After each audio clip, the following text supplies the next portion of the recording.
You see people like Oprah all over TV telling you that spending more time doing what you love is literally the most valuable thing in your life today. Well, I am your host, Devon, and you are listening to another episode of Center of the Sun podcast. Thank you for listening.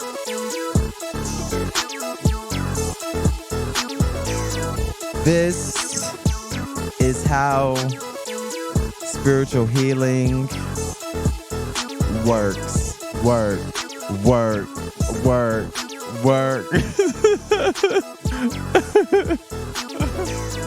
This is how spiritual healing works. Work.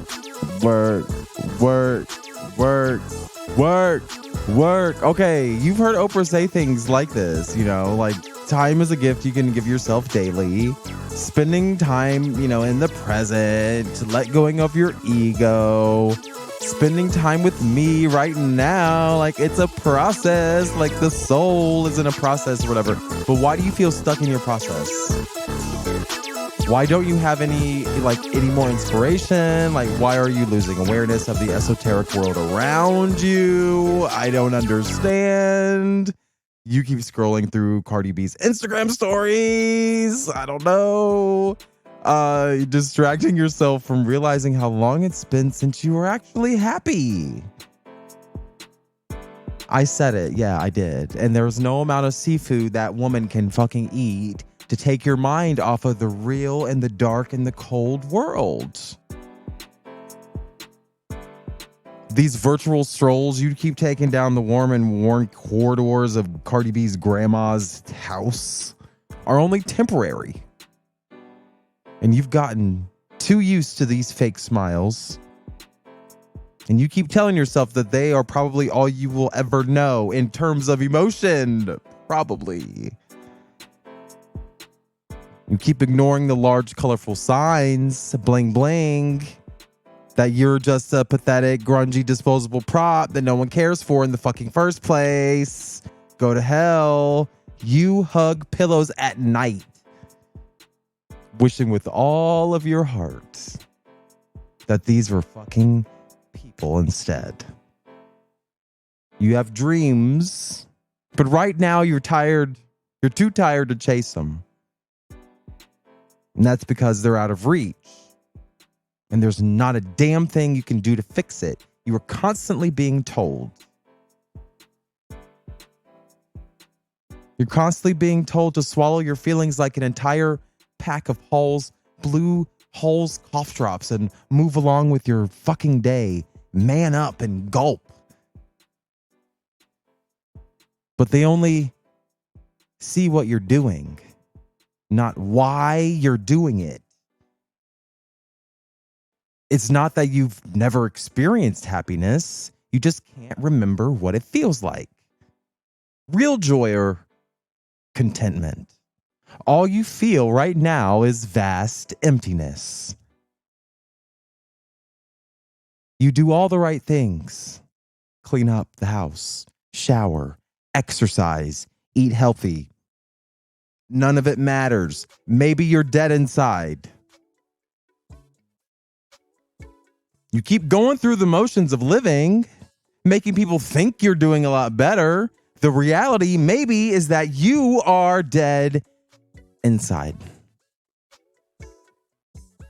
You've even done the responsible thing by accepting your fate. That's what you and many other people have chosen to do.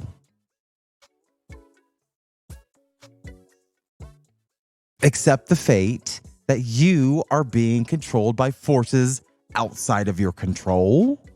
Evil, dark forces, Satan. In addition, society, money, and politics have a say over your life and longevity. 2, well, it may be time to consider a new paradigm. so that you may finally be able to get the time you feel so desperate to keep.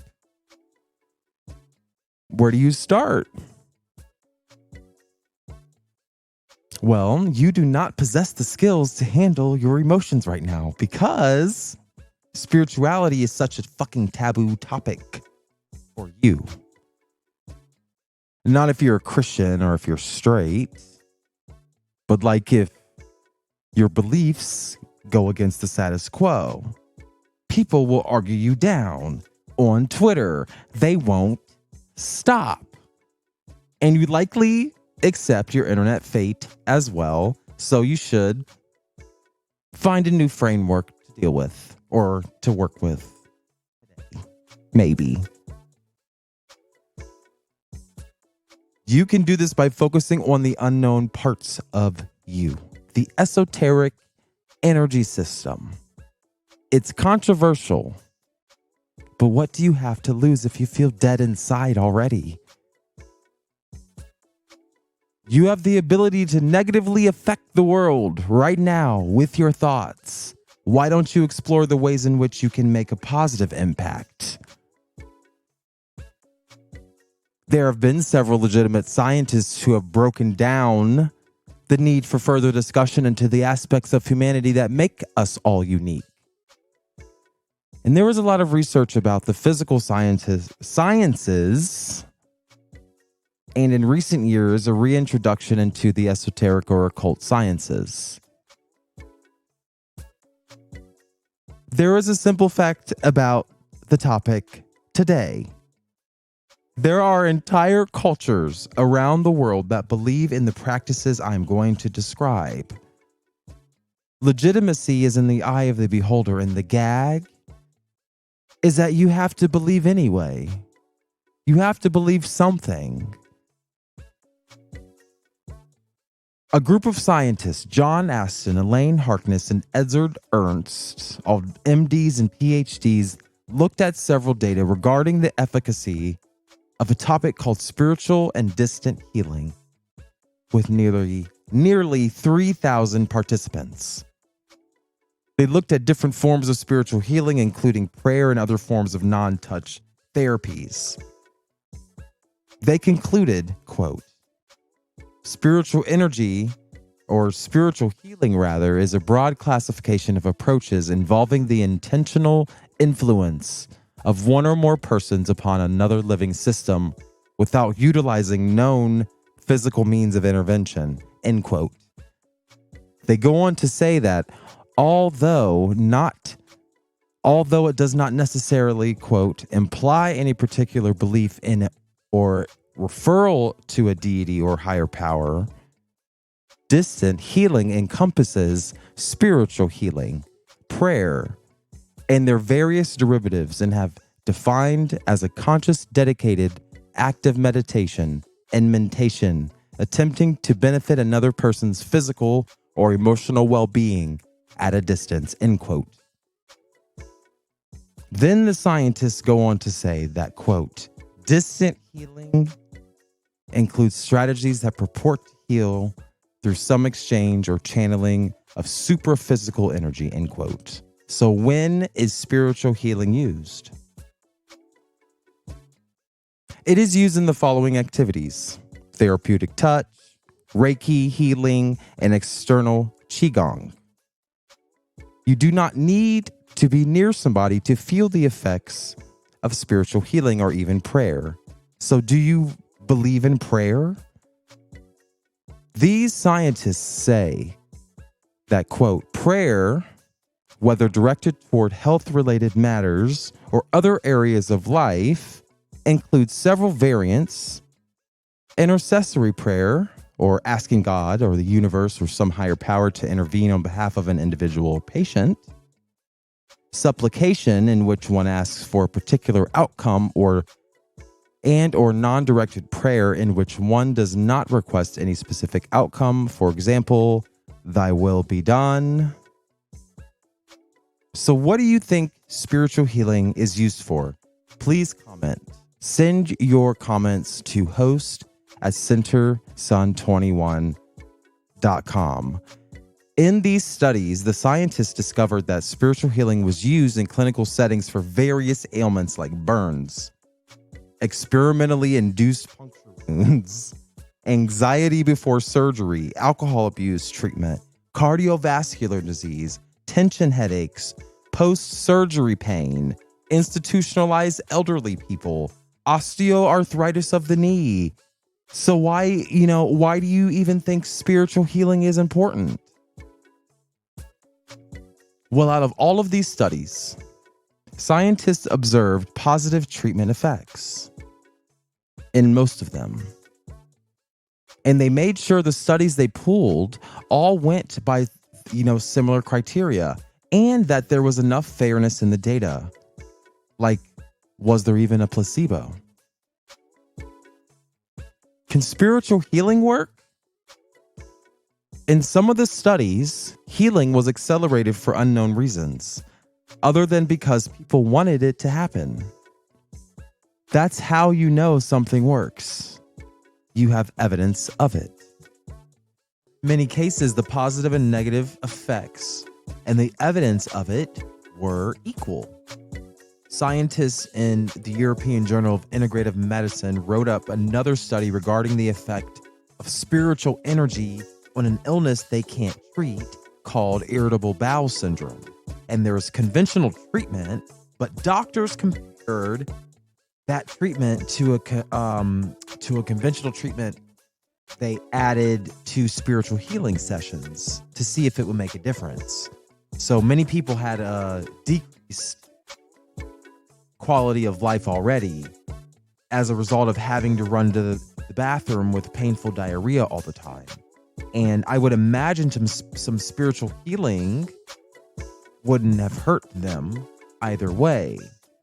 So doctors knew that there was no one-size-fits-all treatment for irritable bowel syndrome. He knew that these people just had to deal with their pain and other symptoms. And scientists said at that time that they based their research on a few assumptions. And I quote, "Humans are permeated by subtle energy fields. Also, imbalances in the individual's energy field may occur, which can be detrimental for their health." So can spiritual healing help your health? Spiritual healing has been practiced by humans for thousands of years. And there's evidence that consciously touching someone with your hands may actually work. Essentially, they've lost their ability to channel energy from one person to another, a way that facilitates the strengthening of one's ability to heal themselves. That's the whole basis of spiritual healing. Scientists have uncovered exciting data explaining small changes in biological functions when observing the effects of spiritual healing. They said, quote, "There is evidence of healing therapy stimulating growth of osteoblastic cells and inducing differentiation and mineralization, and being beneficial in pain relief, osteoarthritis of the knee, burn patients, and fibromyalgia," end quote. So does spiritual healing actually work?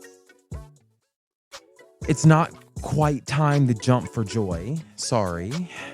And there were, plenty of illnesses that did not get better with prayer and spiritual healing. The results were variable at best across the board. But in the study with people with irritable bowel syndrome, something interesting happened. People who agreed to be a part of that study observed or obeyed their doctor's orders, agreed to speak with a specific kind of spiritual healer at day 0, at week 6, week 12, week 24, and a follow-up visit. The scientists wanted to see if they improved in areas like body image, relationships, dysphoria, social reaction, and food avoidance.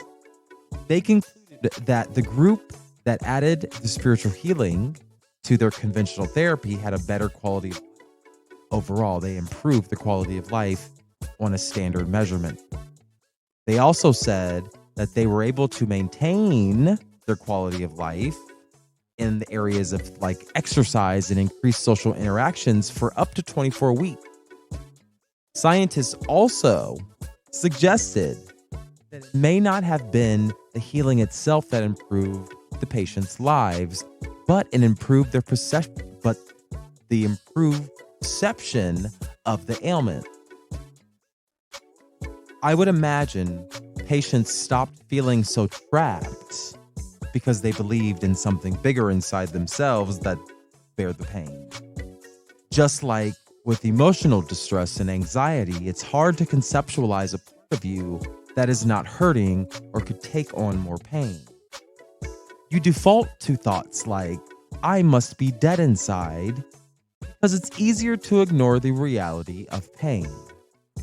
You have the ability to achieve your higher executive functions of your mind.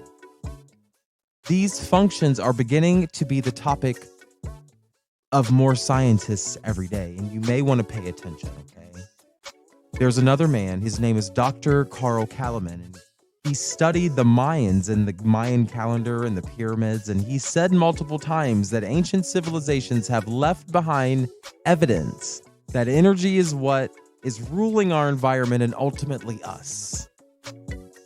He says that Mayans believe that earthquakes, due to increases in frequency, earth cycles also were affected by energy. Kalaman says that today our relationship with the entire universe has changed. We have reclassified external world events. We have given external things new meaning, but our behavior has not changed as a species. We are slowly moving toward a unity consciousness. It is a good idea to start recognizing this. It may bring you comfort. Our direction is shifting, and we are not going to repeat the past. Therefore, you must let all pain and all hurt go. Let all of your inhibitions go. You are a free spirit. Let go. Internally, you are moving toward unity consciousness. You must recognize the 9 waves of creation. There are different frequencies that ultimately create coherence inside of us. And the Mayans represented these as waves in their stories and in their structures. That's why their clocks stopped. They were telling a story of how the 9 waves will end and a new cycle begins with more signals added to the previous to create coherence. Stronger signals will affect us, but divine plan allows us to adapt peak by peak. In striving for a civilization that is more socially distant because it's more sustainable. People's thoughts and feelings will become more centered around villages. And Kalaman said, quote, cities are the representation of our ability to destruct Earth for our pleasure. End quote. I end by saying this. Consciousness is shifting. Your consciousness is shifting. Hold on. We are moving to energy that can unite all people. We are going to exchange domination for balance, man for nature, cities for sustainable resources. You will have more focus on balance and wholeness. Have a great day.